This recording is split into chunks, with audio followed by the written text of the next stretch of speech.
My best techniques to being a better salesperson. First of all, salesmanship in junk removal is one of the easiest things that when I got in this business, I already was a good salesman. And the reason was I had someone to learn from. My father was a good salesman. So seeing him develop every time a salesperson and closing a sale.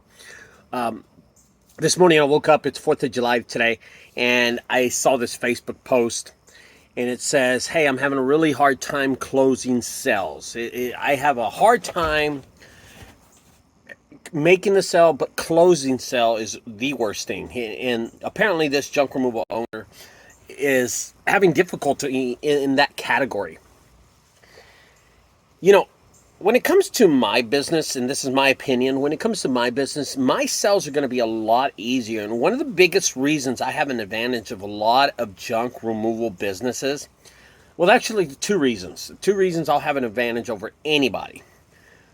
My website has all my pricing on it, so they know what they're getting already. Before they pick up the phone to call me to book and close the sale, they already know in their mind what they're going to spend somewhat, right? They have a range of what they're going to spend. That's the first advantage. Second advantage is my father was a good salesman, so it kind of fell on me that I'd have to develop into a good salesman. So I already had those techniques and how to talk to people. I guess knowing how to talk to people is something that I learned from my father. And of course, my family's not shy at all, so I learned how to be open and talk to people clearly. So those are the two advantages. Now, but the biggest one is honestly the pricing on my website. The pricing on my website tells the customer, hey, I have an idea what they're going to spend. So usually when I get a customer on the phone, I try to get them off the phone as fast as I can. A lot of my phone calls are less than 2 minutes. I can seal a $5,000 deal or a $50 deal in less than 2 minutes, and I'm just getting them off the phone. But in reality, when I have a ride along next to me or someone's watching me on the phone, they're like, holy cow, how did you get them off the phone so fast? And I'm closing the deal for $200 or $250 or $300 because most of my ticket prices are around the $200 to $300 range. I seal those jobs, especially when it's like a hot tub. Someone will call me about a hot tub and they're like, hey, I was wondering how much you charge. I have a hot tub. And I said, ma'am, it's $300. It's a flat rate. Well, do you got to look at, ma'am, it's $300. It's a flat rate. I provide next day service. And they're like, okay. And then they book it. And that lasts 30 seconds, maybe 20 seconds. The customer already has an idea what they're going to spend. Why? Well, they saw me on a website. They saw me on the website, so they know and they have a range of what they're going to spend. So it's a huge advantage. Whenever I do a refrigerator removal, it's just a $45 fee. So I'm just trying to get them off the phone because honestly, it's taking up more of my time. I'm going to go do it. I'm going to make $45 and I'm going to make easy money. I'm trying to get the customer and simplify the process of salesmanship to the customer. Trust me, guys, and I know this is true. Whenever you order something, you buy something, or you're going to go look at your car, I think one of the biggest factors everybody has is the salesman. Think about when you're going to go buy a car. You're going to go buy a car.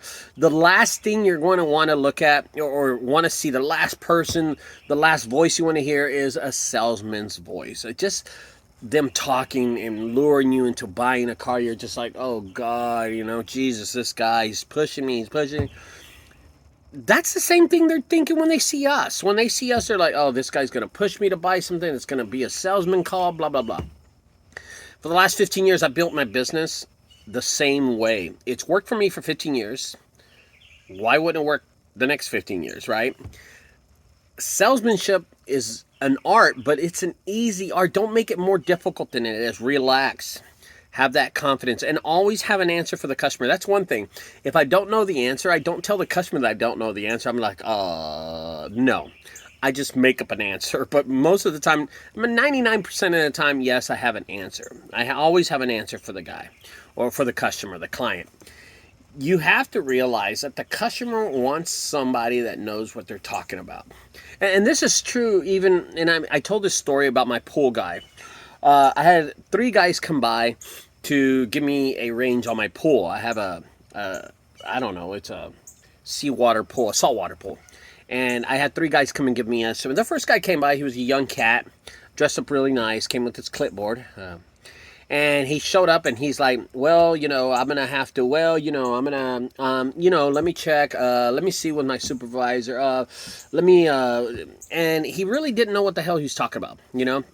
He threw out a price of $700 and I'm like, okay, this isn't that hard to do.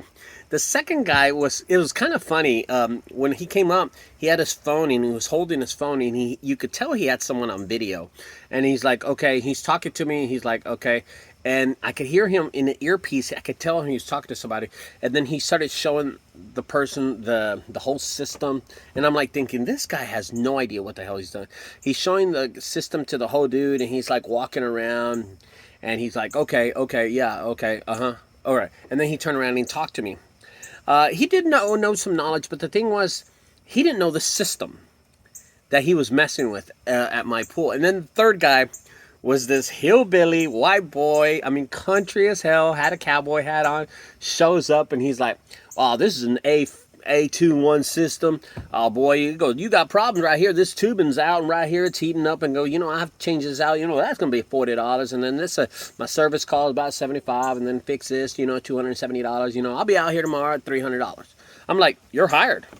This guy gave me a price. He knew exactly what he was going to do. He knew his time. He knew how long it was. He gave me a flat fee, and I hired the guy.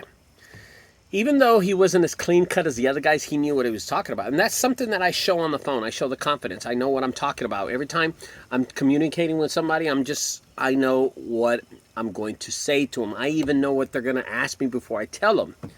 So that's a really important part of your salesmanship, is knowing what you're talking about, having that confidence. But guys, one thing is, you got to loosen up. You got to loosen up when you're on the phone with customers. You want to close the deal, show them that you know what you're talking about. Okay, this is not that difficult. All right, guys, I hope these tips, it's a little technique that I use. But again, I think one of the most important things is my pricing's up front, and they know the range that they're going to spend already. I think that's a big advantage to me.